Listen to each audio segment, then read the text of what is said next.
Cela commence déjà en Allemagne, également en Autriche, cela a déjà commencé. Des personnes sont licenciées, des comptes bloqués et des conférences annulées parce que un ou deux intervenants ou acteurs indésirables sont invités.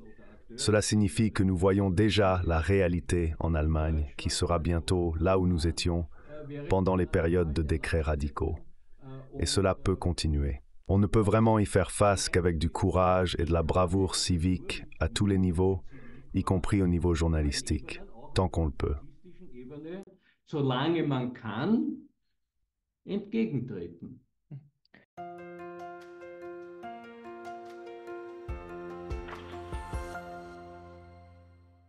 Hallo zusammen und willkommen auf Neutrality Studies. Bonjour à tous et bienvenue chez Neutrality Studies. Aujourd'hui, avec un collègue autrichien et ami personnel, l'activiste, éditeur et penseur Fritz Edlinger. Depuis maintenant 40 ans, Fritz et sa rédaction publient le magazine International, la revue de politique internationale. C'est l'un des meilleurs et des plus prestigieux magazines trimestriels dans ce domaine, dans l'espace germanophone, avec d'excellentes analyses de l'actualité, écrites par des universitaires, des diplomates et d'autres experts des relations internationales. International a d'ailleurs aussi une chaîne YouTube du même nom. Vous trouverez le lien ci-dessous dans la description. Nous allons parler aujourd'hui de son travail, de l'état du journalisme en Europe et du débat politique sur la guerre et la paix. Cher Fritz, bienvenue. Lieber Fritz, willkommen. Bonne journée, salut. Fritz, commençons par International, le magazine que tu diriges depuis de nombreuses années. Qu'est-ce qui t'a poussé, toi et ton groupe, il y a 40 ans, à publier un magazine trimestriel?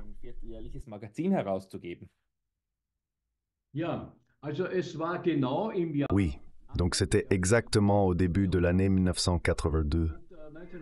Et en 1992, pour ceux qui connaissent l'Autriche, c'était la dernière année de gouvernement de Bruno Kreisky en tant que chancelier fédéral, et bien sûr aussi en tant que président du SPÖ. Je suis socialiste, même si les partis s'appellent tous sociaux-démocrates maintenant. À l'époque, il y avait un groupe de jeunes socialistes de l'époque, principalement du SPÖ, mais aussi d'autres indépendants. Ils provenaient tous, d'une manière ou d'une autre, du mouvement de 68 et du mouvement de la paix, surtout du mouvement de la paix orienté anticolonialiste. Ils avaient le sentiment que ces sujets étaient trop peu couverts publiquement, qu'il y avait trop peu de prises de position et de discussion.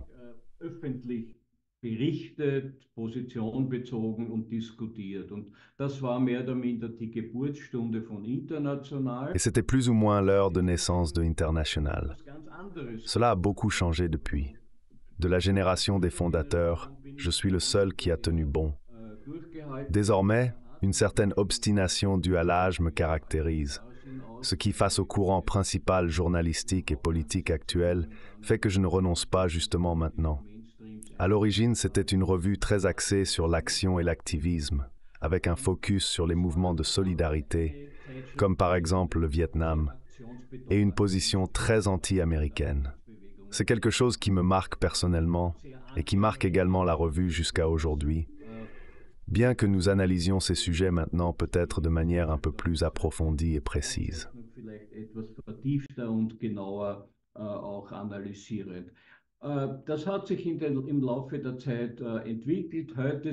Cela s'est développé au fil du temps. Aujourd'hui, nous sommes en fait l'un des rares produits médiatiques conventionnels encore survivants dans l'espace germanophone, à savoir un magazine imprimé, qui plus est avec une position clairement à gauche du centre. Nous sommes le numéro 1 en Autriche dans ce domaine, et en fait le seul. Cependant, nous avons également atteint dans l'espace germanophone, et surtout en lien avec notre chaîne YouTube que nous avons commencé il y a environ 2 ans, un impact et un rayonnement qui vont bien au-delà du domaine immédiat de l'Autriche éternellement neutre.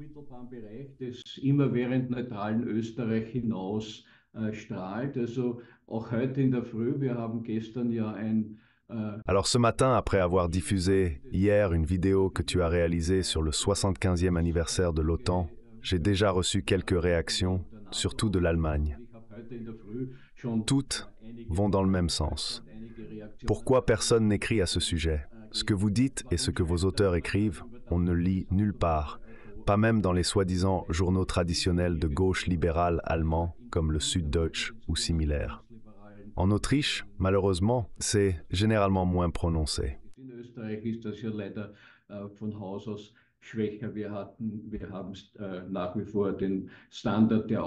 Nous avons toujours le standard qui correspond à peu près à celui du Süddeutsche Zeitung, mais sa ligne et son développement sont similaires à ceux du Süddeutsche. Il compte maintenant en quelque sorte parmi les aspects gauche du mainstream. Nous luttons pour survivre, et cela ne peut pas être exprimé trop euphoriquement ou positivement. La revue elle-même et tout le projet, qui comprend également une chaîne YouTube, ainsi que l'organisation de l'une ou l'autre manifestation que nous avons même réalisée en direct pendant la pandémie. Live auch schon noch während der Pandemie live durchgeführt haben. Da war die erfolgreichste, die wir ja auch dann gemeinsam. L'événement le plus réussi que nous avons lancé sur le réseau international en collaboration avec Neutrality Studies était un événement en direct avec Jeffrey Sachs à Vienne il y a 6 mois, qui se concentrait principalement sur l'Ukraine. Il a été très réussi. Nous nous efforçons d'utiliser les canaux de communication les plus divers, qui diffèrent également de manière significative selon les générations de nos jours. Les jeunes, y compris les jeunes de gauche, lisent à peine des magazines imprimés. Ils préfèrent les médias sociaux et nous les atteignons plus efficacement avec nos vidéos. C'est pourquoi le nombre de nos abonnés vidéo est de loin supérieur au nombre d'abonnés à nos éditions imprimées.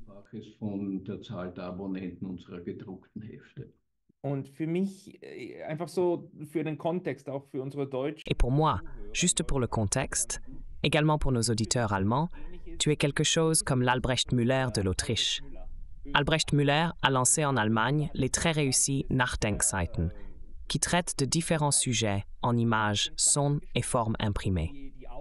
Je crois que toi et Albrecht Müller, vous vous connaissez aussi depuis longtemps. Êtes-vous encore en contact? Et comment différencierais-tu votre travail dans le contexte international de ce que font les Nachdenkseiten?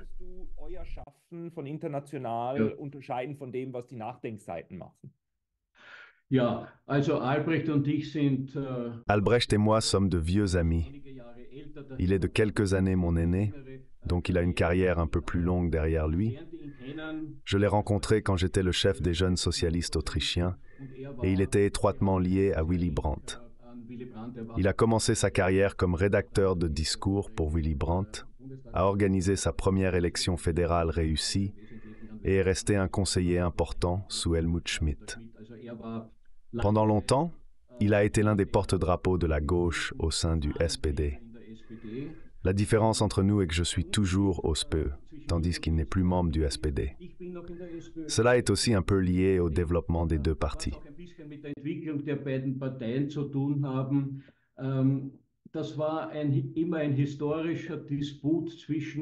Cela a toujours été un débat historique entre les socialistes allemands et autrichiens, même à l'époque de la Première République et avant encore. Les Autrichiens ont toujours dit d'eux-mêmes qu'ils étaient nettement plus à gauche que les sociaux-démocrates allemands. Cela a conduit, après la Première Guerre mondiale, à ce que l'austro-marxisme devienne connu dans le débat théorique de gauche. Il y a également eu la tentative de prendre une position de médiation, en termes de politique réelle, entre la social-démocratie européenne traditionnelle de l'époque, l'internationale socialiste et l'internationale communiste qui émergeait après la Révolution d'Octobre. Il y a donc eu la tentative de fonder ce qu'on appelait à l'époque une 2,5e internationale entre les communistes et les socialistes.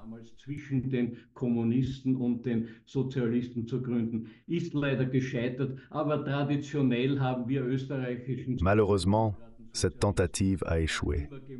Traditionnellement, nous, les sociodémocrates et socialistes autrichiens, avons toujours pensé que nous étions un peu plus fidèles à nos principes et moins adaptés aux rapports de force que les Allemands. C'est pourquoi, pendant la période de la Première République, nous avons évité le terrible destin des sociodémocrates allemands, à savoir une collaboration assez large pendant un certain temps. Le parti autrichien est alors passé dans l'opposition après la Première Guerre mondiale. Cela a malheureusement conduit à un conflit de type guerre civile en Autriche. Mais c'est une longue histoire. En bref, Albrecht Müller est un vieil ami et camarade pour moi. Genosse, so kann man das hier durchaus sagen, von mir. Und die Nachdenkseiten sind auch irgendwie... Les Nachdenkseiten sont aussi d'une certaine manière un peu un modèle pour nous au niveau international. Donc à l'international, c'est porté par une association similaire aux Nachdenkseiten qui s'appelle le Groupe de travail sur le journalisme international et qui essaie d'agir de manière étendue, comme déjà dit. Donc la revue imprimée est certes notre vaisseau amiral, ce qui a aussi à voir avec l'âge majoritaire des membres de la rédaction. Ce sont des personnes de mon âge, ou peut-être un peu plus jeunes, qui croient encore que quelque chose d'imprimé est différent de quelque chose qui est rapidement dit en vidéo. C'est pourquoi c'est toujours le vaisseau amiral de notre travail. Mais cela est complété par des événements en direct et des discussions ainsi que par les vidéos sur notre chaîne YouTube. Und durch die Videos auf unserem YouTube-Kanal. Also ich schätze international sehr, weil Donc, j'apprécie beaucoup International parce que vous publiez de très bonnes analyses dans chaque numéro sur les événements. Par exemple, après la mort de Henry Kissinger, il y a eu un décompte de ce qu'il a commis ou accompli. Vous suivez l'actualité intellectuellement et en profondeur, même sur plusieurs pages. Comment cette situation a-t-elle changé au cours des 40 dernières années? Internet a-t-il amélioré les choses, c'est-à-dire l'analyse et aussi la diffusion des analyses, ou non? die Verbreitung von Analyse besser gemacht oder nicht? Ich bin mir da nicht Je ne suis pas sûr de cela. formal. Bien sûr, Internet a permis une incroyable multiplication de l'offre, car tout le monde peut mettre quelque chose en ligne quelque part. Cela signifie que la production, l'input, est bien plus importante que dans les structures traditionnelles. Lorsqu'on imprime quelque chose, il s'écoule plusieurs mois avant la publication. Les méthodes audiovisuelles modernes sont bien sûr aussi plus rapides, ce qui malheureusement a parfois un impact négatif sur la qualité. Les productions précipitées sont rapidement réalisées en vidéo. En revanche, pour les textes imprimés, on corrige les épreuves et on peut même apporter des modifications. Druck, dann korrigiert man die Fahnen und ändert vielleicht. Also J'utilise personnellement, et aussi notre magazine utilise bien sûr les médias sociaux. Nous y sommes présents et produisons une multitude de vidéos. Mais je ne suis pas sûr que cela, comme beaucoup le disent, soit définitivement un progrès. Politiquement parlant, ce n'est pas nécessairement un progrès, car dans les médias sociaux, on trouve toutes sortes de positions, des opinions les plus radicales de l'extrême droite à l'extrême gauche. Il peut être beaucoup plus difficile de garder son orientation qu'avec les offres imprimées, qui malheureusement perdent de leur importance à cause de la concurrence des nouvelles méthodes et des médias sociaux. und der sozialen Medien ja geringer wird. Also ich bin immer wieder erstaunt, Österreich ist ein Land mit 8 Je suis toujours étonné. L'Autriche est un pays de 8, 9, 10 millions de personnes et d'un certain niveau intellectuel. Beaucoup de nos intellectuels, y compris les journalistes, ont à un moment donné pris la fuite vers l'Allemagne. En comparaison avec l'Allemagne, nous sommes bien sûr presque 10 fois plus petits. Mais depuis quelques années, en réalité, nous recevons au moins une fois par mois ou régulièrement des mails de collègues allemands qui disent « J'ai un article que je ne peux placer nulle part en Allemagne. Pouvez-vous le publier ?» Könnt ihr das publizieren? Also wir sind in einer gewissen Weise, das ist ja wirklich Nous sommes d'une certaine manière, et c'est vraiment incroyable, devenus un asile pour les personnes qui ont été réduites au silence par le courant dominant scientifique et journalistique en Allemagne. Nous publions encore et encore des articles que nous n'avons pas explicitement demandés, mais qui nous sont envoyés par des collègues ou des amis ou par des gens qui nous connaissent parce qu'ils souhaitent publier leurs travaux. C'est d'une part une confirmation pour nous que nous ne sommes pas totalement dans l'erreur avec notre travail. D'autre part, ce n'est pas un signe positif pour la situation politique et médiatique globale dans l'espace germanophone. Surtout depuis la pandémie, nous voyons le problème d'une censure publique croissante. Haben wir in Wirklichkeit das Problem, dass es eine zunehmende öffentliche Zensur gibt. Ces demandes sont un phénomène relativement nouveau. Il y a 15 à 20 ans, il n'y en avait pas autant. Das hat begonnen eigentlich, ja, das hat wirklich massiv Non, begonnen mit der cela a vraiment commencé massivement avec les conflits autour de la pandémie de Corona. En Allemagne, mais aussi en Autriche, la situation n'a pas changé de manière significative, ni politiquement, ni dans les médias, même maintenant, avec les événements en Ukraine et en Palestine à Gaza. Le courant dominant en Autriche n'est pas fondamentalement différent de celui en Allemagne. Il semble qu'il y ait quelque chose comme une tendance internationale. Nous collaborons par exemple avec la revue Welt Trends qui a également changé. Elle était jusqu'à récemment une revue mensuelle, mais elle est devenue une publication bimestrielle il y a un an. Die haben vor einem Jahr ebenfalls auch auf eine Zwei-Monats-Zeitschrift verkürzt. Offensichtlich ist der Druck in Deutschland stärker. Il est évident que la pression en Allemagne est plus forte, où nous sommes simplement plus obstinés que sur le plan international, parce que nous luttons constamment pour notre survie. Nous avons quelque chose que peut-être les autres n'ont pas. Depuis les premiers jours de cette revue de lutte anticolonialiste, nous vivons de l'auto-exploitation de notre rédaction. À part une ou deux exceptions, il n'y a pas d'honoraires pour les gens qui écrivent chez nous. Cela signifie qu'il faut reconnaître que Franks est en réalité pour la gloire de Dieu, de Marx, de Lénine ou de qui que ce soit d'autre. Marxens oder Lenins oder wessen immer auch Lohn ist. Das schaffen wir noch, aber das bringt doch tatsächlich. Nous pouvons encore y arriver, mais cela crée un problème croissant, à savoir un problème de relève. Les jeunes journalistes et scientifiques qui veulent se lancer n'ont souvent pas de revenus fixes. Dans la plupart des cas, à quelques exceptions près, les auteurs écrivent sur une base bénévole. Cependant, si un bon article est présenté et que nous sommes convaincus que l'auteur peut faire quelque chose avec un honoraire de 150 €, alors des nouvelles 150 €. Artikel ist ehrenamtlich geschrieben. Bevor wir das Video gestartet haben, haben wir ganz kurz privat miteinander. Avant de démarrer la vidéo, nous avons brièvement parlé en privé. Tu as mentionné que la presse en Autriche n'était pas optimale, et tu as dit que nous avions au moins la Weltwoche en Suisse. Autrefois, je considérais la Weltwoche comme un journal de propagande de droite de l'UDC. Cependant, j'ai complètement changé d'avis sur la Weltwoche, car j'y lis de nombreux articles critiques et importants, notamment sur l'Ukraine et Israël. À un moment donné, il faut admettre que soit le journal a changé, soit on l'a mal perçu. Qu'en penses-tu? Comment perçois-tu les magazines critiques du système dans l'espace germanophone? Wie nimmst du systemkritische Zeitschriften im deutschsprachigen Raum wahr? Naja, das ist für mich. Eh bien, pour moi, ce n'est pas principalement un problème de politique médiatique, mais aussi un développement intéressant du point de vue de la politique médiatique.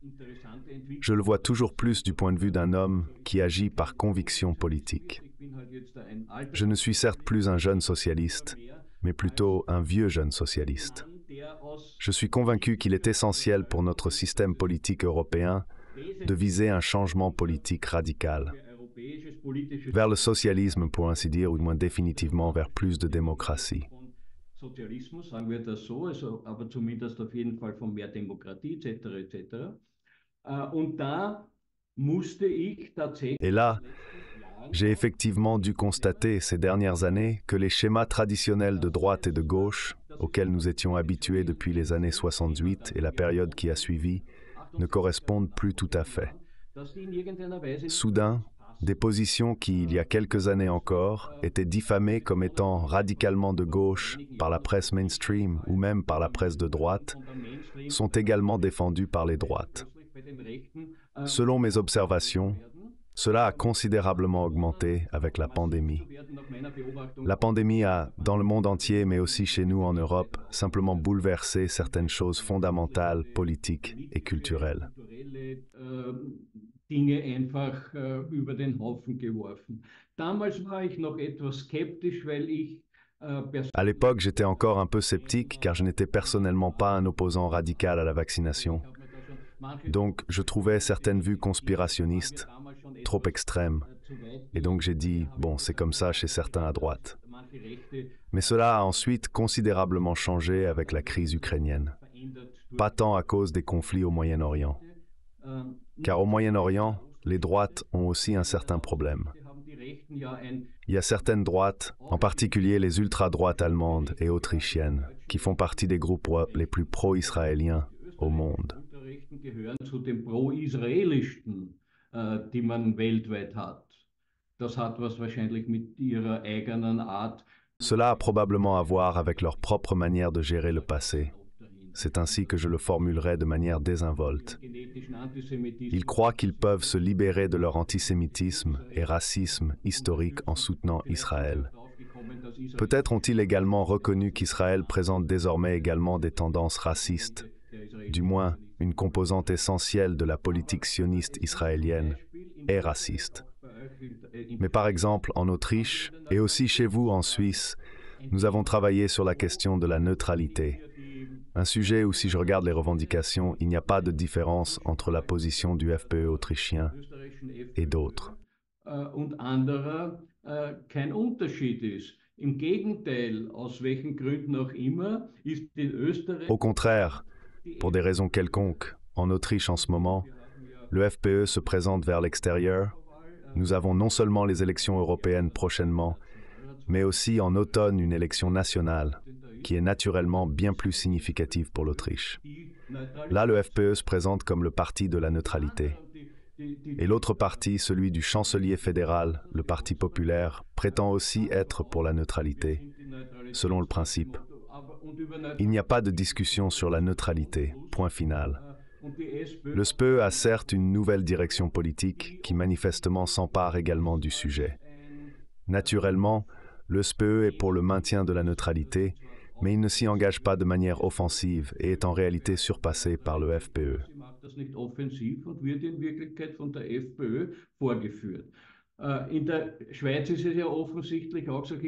En Suisse, c'est évidemment le cas aussi. Je lis désormais aussi assez régulièrement la Weltwoche.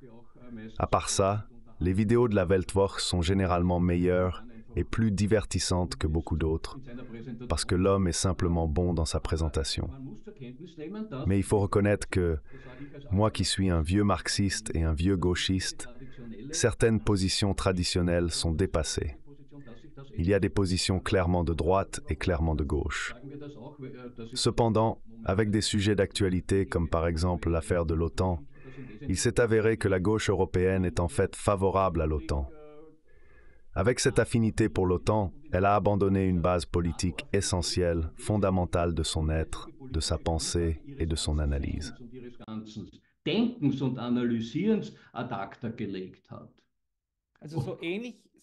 Ainsi, tout comme en Allemagne, la politique orientale de Willy Brandt est aujourd'hui considérée comme un vestige de l'amitié envers la Russie et mise de côté.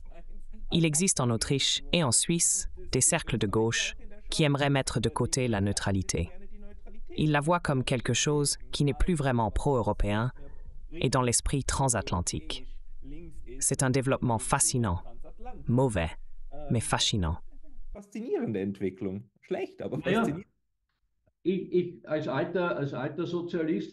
En tant que vieux socialiste, je trouve que les gens qui me connaissent trouvent cela ennuyeux à la longue, car je le répète sans cesse, parfois peut-être de manière inappropriée. J'ai une histoire favorite que je raconte lorsque je suis contrarié par une certaine position politique. Je dis toujours que Kreisky et Palm se retourneraient dans leur tombe s'ils pouvaient voir ce que leurs successeurs font aujourd'hui. Et c'est pour moi personnellement l'un des points clés de l'internationalisme. Nous sommes d'une certaine manière conservateurs parce que nous nous accrochons à certaines valeurs. J'ai aussi mentionné cela hier quelque part, je ne me souviens plus exactement où, mais la rupture culturelle politique en Europe a commencé lorsque le processus d'Helsinki et le processus de l'OSCE ont abouti à une impasse.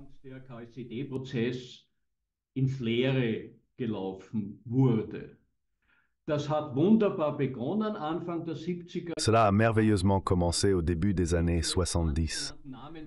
À l'époque, les noms mentionnés étaient soit les promoteurs, soit au moins une partie essentielle de cela. Il y avait la chance de dire vraiment qu'il existe une position européenne authentique. Cette position historique européenne authentique avait le droit et l'obligation de définir et de réaliser une politique globale et de sécurité européenne indépendante. Cependant, cela a été essentiellement mis de côté après la fin de la guerre froide, parce que seule l'une des deux parties en conflit de la guerre froide a gagné. Einer der beiden Konfliktparteien des Kalten Krieges den Kalten Krieg gewonnen hat und im Wesentlichen dann viele... Et essentiellement, beaucoup en Europe ont pensé, bon, nous n'avons pas d'autre choix. Ou certains l'ont peut-être fait par conviction intérieure et ont dit d'accord, il n'y a maintenant qu'un seul système global.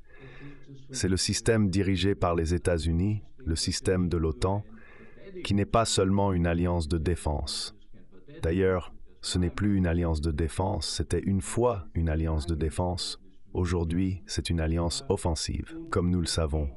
Et même aujourd'hui, si tu te souviens de ce qui a été discuté à l'époque à Helsinki et dans toutes les préparations et que tu te le rappelles aujourd'hui, tu es dans le meilleur des cas déjà un sympathisant de Poutine.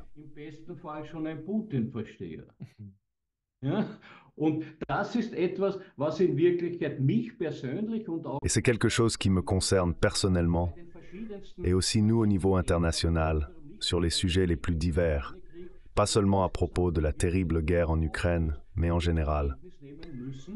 Nous devons reconnaître que cela ne concerne pas en premier lieu les Verts qui ont récemment changé d'avis, mais plutôt les sociaux-démocrates européens, qui ont commencé à changer leur position plus tôt, et qui aujourd'hui comptent parmi les principaux partisans de l'OTAN en Europe. C'est en effet un sujet principal de notre magazine. Redaktionsprogramm auch unserer Zeitschrift ist und das ist aber das und ich bin froh, dass wir... Et je suis heureux de constater que nous sommes manifestement sur la bonne voie, car jamais dans son histoire de 42 à 45 ans, International n'a reçu autant de soutien que ces 2 ou 3 dernières années. Nous sommes de plus en plus considérés, non seulement par les écrivains, comme je le disais tout à l'heure, souvent comme le dernier ou l'avant-dernier asile intellectuel, mais aussi par les lectrices et abonnés. Presque tous les jours, et le plus souvent pas seulement de la région autrichienne, mais aussi de la Suisse et de l'Allemagne. J'entends des gens dire qu'ils veulent s'abonner à notre magazine, parce que nous sommes bientôt les derniers à exprimer ce qu'ils pensent chaque jour, mais qu'ils ne peuvent plus entendre ou lire nulle part ailleurs.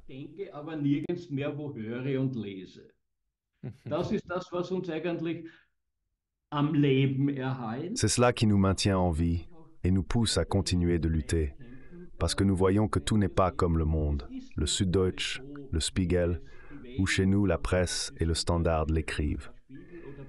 Il y a désormais une partie croissante de la population qui est insatisfaite de tout le système. Par là, je ne parle pas de ces théories du complot d'extrême droite, mais d'un mécontentement général vis-à-vis du courant politique principal. Juste hier, j'ai reçu un email d'une dame du sud de l'Allemagne qui écrivait « Merveilleux que vous existiez. Il y a des mois que j'ai cessé de lire les médias mainstream. Maintenant, j'ai au moins à nouveau quelque chose d'assez substantiel à lire. »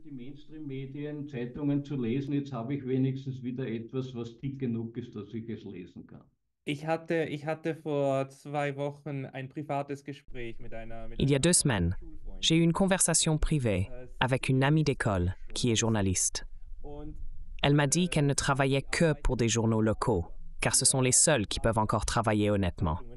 Là, les journalistes peuvent encore s'occuper des préoccupations locales. Le reste, elle ne peut plus le supporter non plus, car tout doit correspondre à un certain narratif. Donc, même les journalistes qui travaillent dans ces journaux ressentent une grande partie de cela. Et d'une manière ou d'une autre, nous ne sommes pas encore sortis de cette propagandisation du discours public. Mais je suis contente que vous existiez et qu'il y ait des alternatives. Aber da bin ich froh, dass es euch gibt und dass es Alternativen gibt. C'est important et juste, mais nous atteignons désormais des limites. C'est pourquoi il est nécessaire d'agir. J'essaie actuellement en Autriche, un petit pays mais assez grand pour empêcher que différentes initiatives agissent indépendamment les unes des autres et sans le savoir, de promouvoir une meilleure interconnexion entre les médias ou les groupes d'initiatives et les comités qui pensent et agissent de manière similaire. Il devient progressivement un devoir civique de se défendre et de résister. Résister en écrivant des lettres aux rédactions des médias mainstream, qui ne sont le plus souvent pas publiées, est tout simplement insuffisant.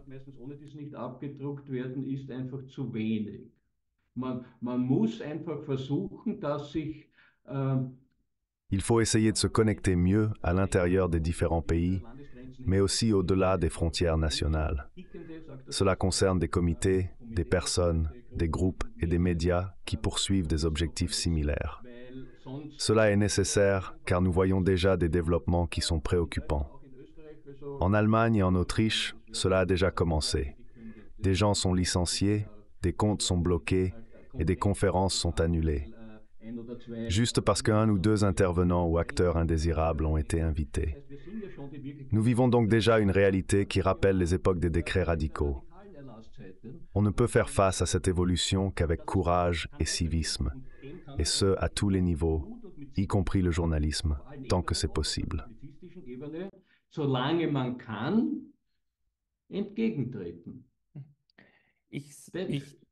Je dis souvent que la maison brûle déjà au premier étage, tandis que les gens dorment encore dans les étages supérieurs.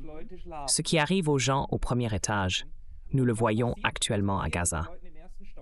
Et c'est exactement ce qui pourrait nous arriver à tous, si nous ne sortons pas de cette spirale de guerre, faite par nous-mêmes et due à nos propres fautes, qui pourrait encore nous rattraper en Europe.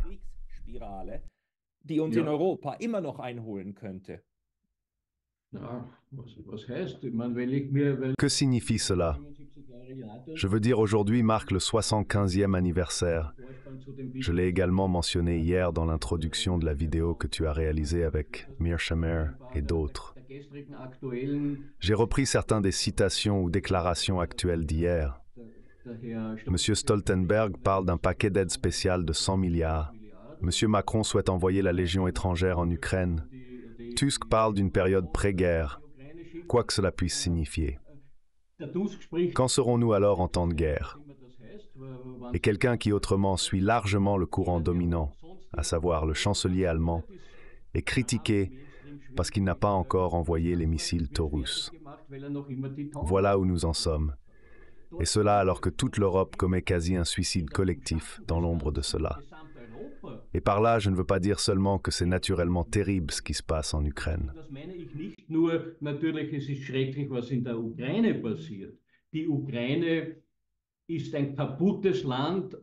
L'Ukraine est un pays qui sera gravement endommagé pour des générations.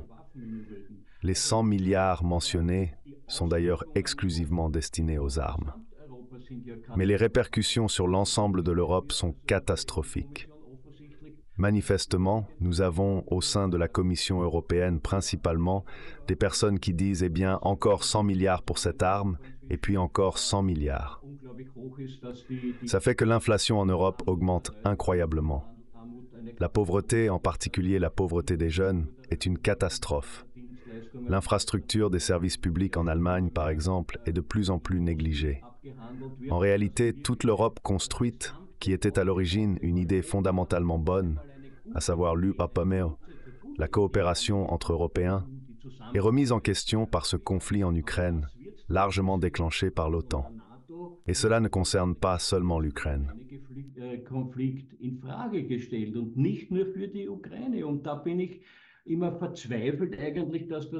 Et là, je suis toujours désespéré, parce que personne ne semble le voir.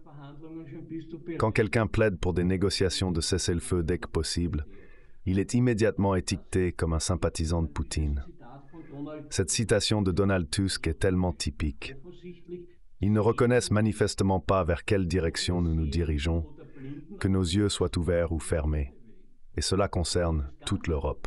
Les Britanniques sont assis sur leur île et ne seront pas affectés. Ils continueront à faire leurs affaires avec la guerre en Ukraine, comme ils le font déjà.